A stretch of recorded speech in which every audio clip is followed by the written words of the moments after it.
we as Christians able to provoke the Jewish people to jealousy? I told you, be authentic. Be what you are. Don't try to play anything. Being here in Israel and having observed also as a journalist, all kind of Christians come here. Normal Christians, I myself am a Christian. And then I was here even when two popes, one after the other, came. I realized one thing, because in a way, as a journalist, you're standing outside, and then I hear Jewish people talk about it. I even understand them if they don't think that I understand them.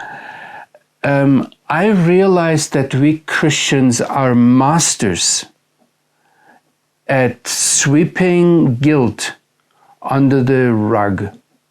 What do I mean with it?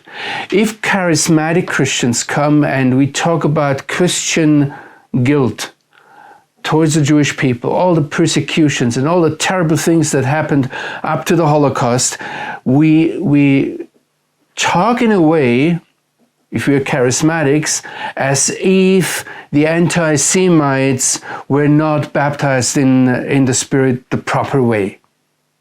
Or if we are evangelicals, the anti-Semites were not really born again. And then if people come from free churches, that's what we call in Germany the non-Lutheran or non-Catholic denominations, then the anti-Semites certainly are from the mainstream. They're like Martin Luther. And if you're Protestant, if you're a Lutheran, then the Jew haters were Catholics.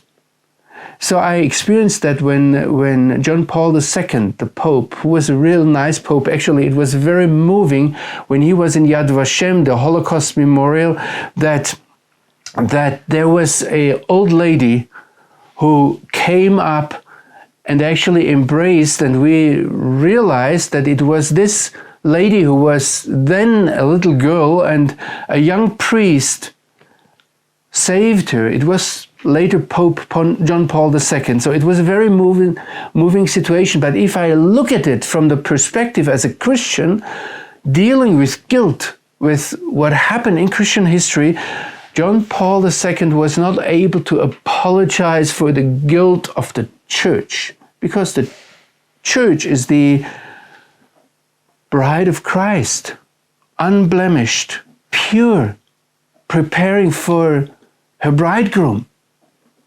So he only apologized for the black sheep within the church. You realize what's going on?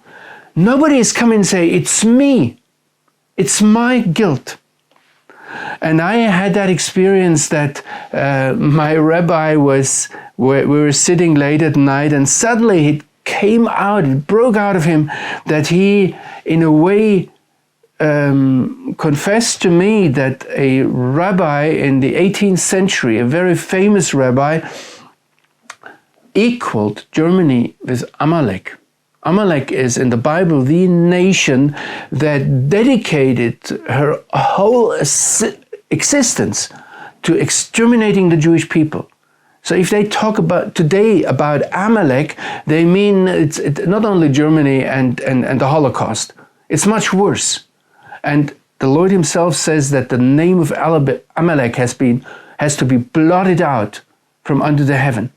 So this rabbi, it was a shock situation. Late at night, he was sitting there and he explained to me that the Gaon from Vilna had once said that Germany is Amalek. And then he looks at me and sees that I am German and said, "Oh no, but you're one of us."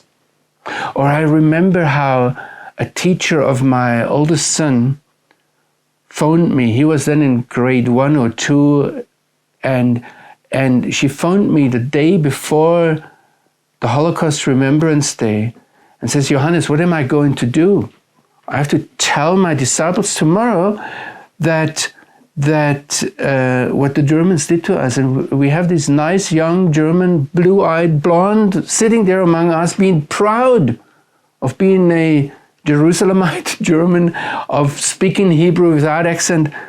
And what do I tell them? And this lady, she was really concerned. And I said, just tell him, he will have to learn it. By the way, we talked about it at home.